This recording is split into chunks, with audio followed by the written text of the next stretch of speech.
KUGAN, CASSIUS, IFL TV, MTK Global. We're at Galvin at Windows.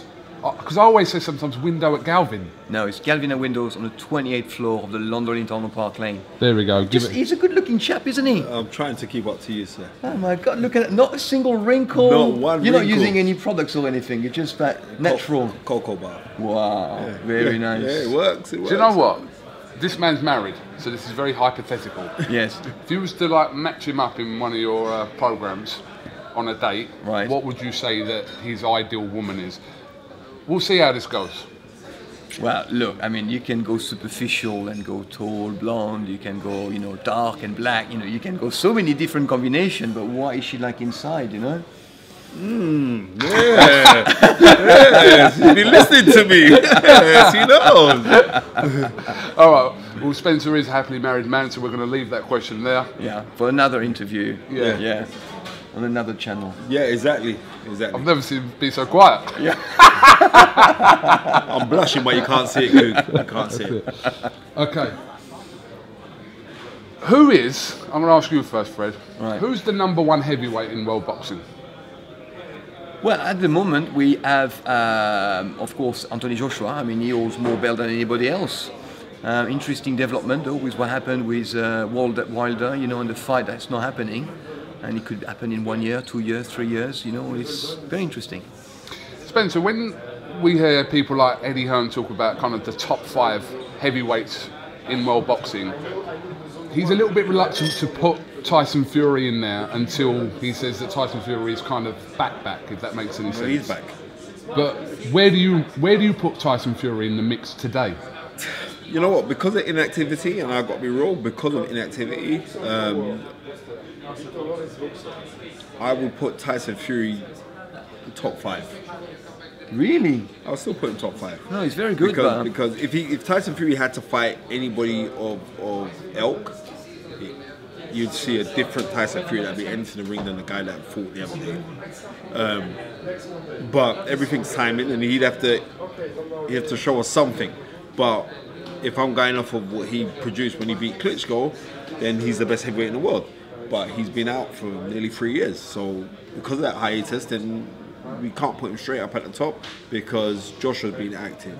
Dylan White's even been active. Deontay Wilder's been active, but Deontay Wilder has been putting in prolific knockouts in his wins. Anthony Joshua has been consistent with his wins. Dylan White has shown improvement constantly with his wins. Tony Bellew, even Tony Bellew, who was a cruiserweight but now is a heavyweight, you got to say that Tony Bellew, stylistically, would be the only man that could match up with Tyson Fury for ring generalship. I think that Bellew would beat Fury now. You think? Right now, yeah. Oh yeah. I don't know anything about boxing, but that's my gut feeling. Listening, no, but you're a big boxing fan, so that's I'm going to take your opinion. Because Tyson Fury's been inactive? Is that the reason for that, you think? I mean, the fight was described by Steve Bunce as a pantomime. I thought it was more a farce, you know, the last fight of Tyson Fury. I mean, he lifted up the guy, kissed him on the lips. He was playing with the crowd. Was you envious? No, I wasn't envious at all. I just think it's not very. It was not really much boxing. You know, it was just something else. It was always going to be the guy who was there to fall and to lose. He was there to lose, that guy. I mean, he was 15 stone. Tyson was 19. He couldn't even hold him in a clinch. I mean, it was just too much. And his arms were too long. But this question to really both of you. We had to give Tyson Fury some allowance, didn't we, for that first fight back? Surely, didn't we? No, you have to give a first fight. He has to build up to that level, right? And Frank Warren, after the fight, said he would take 2, 3, 4, 5 fights, you know. But I think it's more a question of, you know, the physical ability, your motivation, your mindset, you know, and really going for it and building up to that level. I mean, I don't know what kind of people he spars in the gym. I'm not there, you know, nobody's there. And I like Tyson Fury. He's very entertaining. He's a good fighter. But obviously he needs to build himself back up. He's not ready yet for the likes of Bellew. I mean, Bellew is such a hungry. He's a proper fighter, Bellew. You know, you don't want to meet him in a ring. I think with Tyson Fury, when you hear Tony Bellew kind of count out various potential opponents, i.e. Anthony Joshua, said he wouldn't fight him. Yeah. He wouldn't fight Deontay Wilder. But then he says he would fight Tyson Fury. If you're Tyson Fury, what are you thinking to that? No, well, I think he's going with Tyson Fury because he's not stupid. Tyson Fury's been out for a hot minute. Tyson Fury, it's been documented that he's had issues. So because of that, then I think he's saying, I fancy my chances. And also, Tyson Fury's not a concussive one-punch knockout artist. But Tyson Fury will hit hard enough to let you know what time of day it is. But because Tony Bellew has embellished himself now with ring generalship, especially working with Dave Coolward. Dave Coolward doesn't get enough credit as being the class trainer that he is. So I think because of that, he's thinking this would be a skill set fight, and I'll find a way to beat Tyson Fury, especially with that overhand right. And Tyson Fury has struggled with shorter opponents in the past. You know what I mean? When he got knocked down against Cunningham, the overhand right. Cunningham's not taller or bigger than Tony Bellew. So I think those things he's taken into consideration. But never ever write off someone like Tyson Fury. But Tony Bellew is looking at it saying, listen, I want Tyson Fury now, not the guy when he's 5 fights down the line. What, wait for him to get back to his click exactly. go back. Yeah, exactly. So you don't want that. that. Yeah. So, and that's what he's saying. So when he's saying, I want to fight you now, of course, could that be a massive payday for both men as well? And Tony Bellew is a smart business person as well. But he has very, very good insight in the game. And that's why I rate Tony Bellew. And that's why he's saying, I want to fight Tyson Fury now. It's all about timing, and it's the confidence of Bellew, because he comes from a win, he feels good, and it's true that Fury is a bit rusty now. But when you watch some of the videos that he put online, you see him, eating those pads, it's fast. But I don't think he was able to repeat that in the fight, but maybe he was taking it too easy on the fight. The last fight he did, it was, I think it was a bigger action behind the ring, in the stadium than in the action in the ring, wasn't it?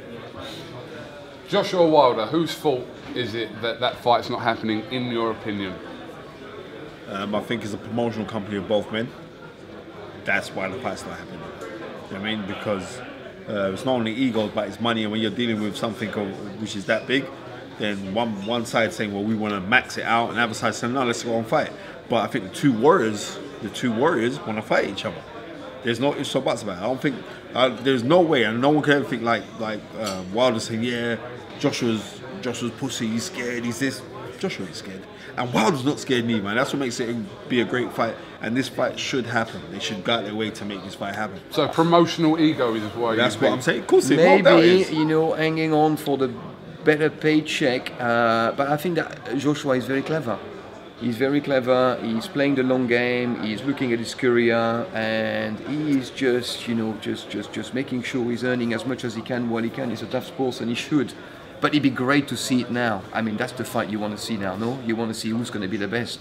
Do you think we see this fight in April next year? Eddie Hearn's obviously said that the offer, as far as I know, is still there for Wilder to take those terms for the fight at Wembley in April. But the way they're anything doing can happen, though. Anything can happen. But the way they're doing it is Joshua's side wants to dictate the terms because he's got more belts. So this is the way they are conducting this negotiation, and they're not probably treating Wilder with the respect he deserves, because he's got, how many belts? He got one or two? He's got one. He's got one belt. He's a WBC holder. Yeah.